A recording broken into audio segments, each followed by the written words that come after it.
தோன்றும் போது மரம் ஒன்று உண்டு, பகை வந்த போது துணை ஒன்று உண்டு, இருள் வந்த போது விளக்கொன்று உண்டு, எதிர்காலம் ஒன்று எல்லோருக்கும் உண்டு.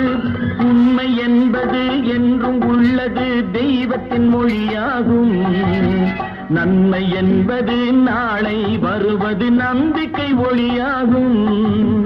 புத்தன், இயேசு, காந்தி பிறந்தது பூமியில் எதற்காக?